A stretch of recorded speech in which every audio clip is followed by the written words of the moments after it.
politique, le journal La Griffe nous apprend dans sa parution que dans une déclaration publiée le samedi 29 février dernier, 10 députés du mouvement patriotique pour la République Imper Jamhouria ont apporté leur soutien au président de leur parti, M. Albadé Abouba. Nous, députés membres du MPR réunis ce jour, apportons un démenti absolu à toutes les allégations formulées par 3 députés membres du groupe parlementaire à l'endroit du président du parti, son Excellence Albadé Abouba, ont indiqué les 10 parlementaires. Le journal ajoute qu'ils ont aussi tenu à informer les militants de leur parti et les Nigériens de leur ferme désapprobation de la déclaration de leurs 3 camarades et de leur soutien indéfectible et sans réserve au président Albadé Abouba. Au courrier d'ajouter que ce retour au bercail de ces militants de Jamhouria est un acte hautement politique et salutaire pour le parti. C'est un sursaut d'une hauteur de vue qui confirme le leadership de Albadé Abouba, un retour à la case Jamhouria qui, selon le confrère, prend une forme de résurrection pour le parti et son leader. Un retour au bercail qui, sans doute, donnera une chance au parti de s'affirmer davantage sur l'échiquier politique national pour relever le défi en 2021. Et ce sous les titres « Imper Jamhouria, la plaie se cicatrise ». Toujours sur le plan politique, l'on parlera de la sortie médiatique du PNDS Tareya à propos de l'audit du ministère de la Défense. Le républicain s'exclame en gros dans ses titres que le PNDS Tareya remet les pendules à l'heure. Ainsi, l'on apprend du journal que dans sa déclaration, le comité exécutif du parti au pouvoir a sans embâche apporté son soutien au chef de l'État et au ministre de la Défense dans leur détermination à nettoyer les écuries d'Ojas au sein de ce département de souveraineté. Le comité exécutif national du PNDS Tareya, avec la force des arguments qu'on lui reconnaît, a martelé que le comité exécutif national du PNDS Tareya salue l'initiative du président de la République de procéder à cet audit, lequel n'est pas au demeurant un cas isolé. Il l'encourage à traiter ce dossier conformément aux dispositions légales pertinentes et l'exhorte à lutter de façon implacable contre la corruption et les détournements des deniers publics dans tous les compartiments de l'administration de l'État et ses démembrements. Mais le courrier, lui, voit à travers cette déclaration que le comité exécutif national du PNDS Tareya se trouve entre peur bleue et volonté morbide de faire barrage à la procédure judiciaire. Faut-il rappeler qu'à l'état actuel des choses, le rapport de cet audit est provisoire et que la prochaine étape de son cours consistera, conformément aux dispositions légales pertinentes dans le droit des acteurs mis en cause, d'y porter leurs contradictions au moyen de tous les éléments de justification en leur possession. Lutons selon le confrère dans la déclaration rendue publique par le comité exécutif national du PNDS Tareya le 4 mars 2020. Par ces mots, le journal écrit que les barons du PNDS veulent prétendre qu'il est tôt, voire précipité en porte-à-faux avec le droit des mis en cause de pouvoir se défendre, de prendre une quelconque décision à leur encontre. Outre que les Nigériens à ce stade n'ont demandé que l'ouverture d'une instruction judiciaire à même de situer les responsabilités et de fixer l'opinion sur l'ampleur réelle de la prédation des fonds de l'armée détournée, le comité exécutif national du PNDS a pris le contre-pied du gouvernement qui a pris la décision depuis le 26 février 2020 de faire rembourser les montants indûment perçus soit en raison de surfacturation, soit au titre de paiement de services et livraisons non effectués ou partiellement effectués.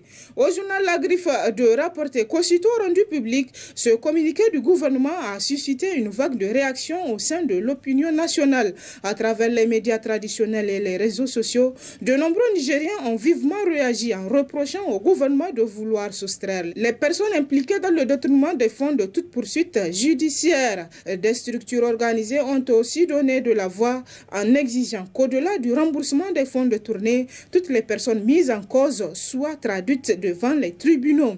Mais plus loin dans ces colonnes, le journal Le Courrier écrit que c'est fini. Le scandale est enterré. Aux Nigériens, rien que leurs yeux pour pleurer. À cela s'ajoute, selon le journal, les clarifications du ministre de la Justice qui, pendant que les déclarations fusent de partout pour réclamer des poursuites judiciaires conformément à la loi, sort l'argument du bénéfice du sursis qui consiste à ne pas engager de poursuite si les mis en cause remboursent l'argent détourné. Or, en temps réel, selon le Nouveau Républicain, du moment où la procédure de l'audit suit son cours, le ministre en question était censé garder silence jusqu'à ce que les révélations soient établies par l'audit qui, par le cours normal des choses, traduira à qui il reviendra de se prononcer sur la question.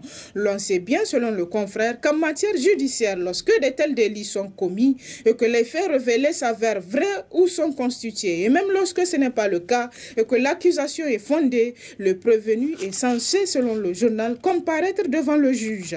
Après cette phase, le journal nous apprend que ce sera au juge de rendre une décision judiciaire conformément au texte en vigueur.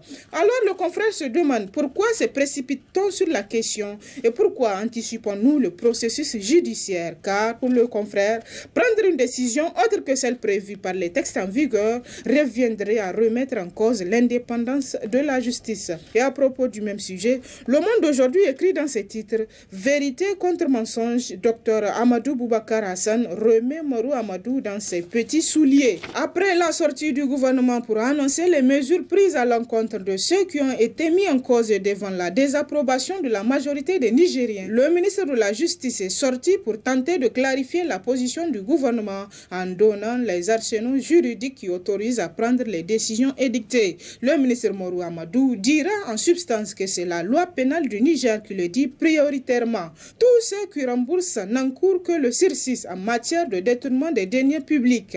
Cette sortie de l'ancien membre de la société civile a amené le constitutionnaliste Hassan Boubacar à faire un véritable réquisitoire, écrit le confrère qui poursuit. Il commencera par dire que le ministre de la Justice, d'ordinaire très prolixe de nature, a été très laconique, écrit le journal qui précise que c'est la preuve qu'il ne dit pas la vérité. Il précisera qu'au terme des dispositions de l'article 123 du Code pénal, on dit que le bénéfice de la loi sur le sursis pourra être accordé avant jugement au prévenu qui restitue la totalité de la valeur estimative en argent des biens détournés, dissipés ou soustraits. En réalité, précise le confrère, c'est avant jugement et pour qu'il y ait jugement, il faut qu'on engage une poursuite judiciaire. Par conséquent, le journal écrit que ce que le ministre a dit n'est pas vrai. Le détournement des deniers publics est une infraction qui nécessite des poursuites. Alors pourquoi attendre le refus de paiement pour poursuivre, s'interroge le confrère. Mais pour le Canard déchaîné, ces différents audits enclenchés par le président de la République participent à cette volonté de ne pas laisser s'installer l'impunité en République du Niger. Et pour ce qui concerne l'éducation, le Nouveau Républicain rapporte que l'école nigérienne n'a jamais sans doute été mal lotie. Elle continue à dégringoler dans l'insouciance d'un gouvernement qui semble dénier au secteur de l'éducation le privilège de levier essentiel du développement durable. Les universités publiques en particulier ont connu un recul indescriptible et depuis quelques jours, le personnel enseignant ont entamé une troisième série de grèves. Ils viennent d'entamer une nouvelle grève de 2 mois cette fois-ci. Comme pour jeter de l'huile sur le feu, le ministre de l'Enseignement supérieur n'a rien trouvé de mieux à faire que d'instruire les recteurs pour un recrutement de vacataires. Une décision limitée qui, selon le confrère, ne fera qu'envenimer une situation explosive, les dits vacataires ne pouvant coordonner certaines activités assumées par les enseignants-chercheurs. La question que les observateurs se posent est, selon le journal La Griffe, celle de savoir si les nouvelles mesures prises par le ministre de l'Enseignement supérieur ne risquent pas d'envenimer la crise qui secoue les universités publiques nigériennes, car ces mesures sont, selon le confrère, perçues comme une volonté manifeste du gouvernement à ne pas donner des solutions aux revendications des enseignants et chercheurs. Et pour finir, parlons santé. Pour ce qui concerne l'épidémie du coronavirus, le palais des congrès a servi de cadre au séminaire gouvernemental sur le coronavirus Covid-19 le 4 mars dernier. Nous apprend dans sa parution Le Républicain. Le Républicain qui note qu'il s'agissait au cours de cette séance de faire appel aux spécialistes du domaine pour nous édifier davantage sur les tenants et aboutissants de cette pandémie.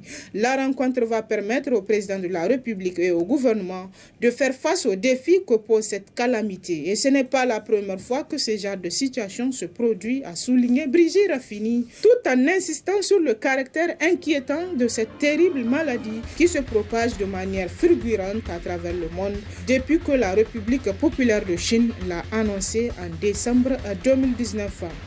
Très bonne lecture et à la semaine prochaine, Inch'Allah.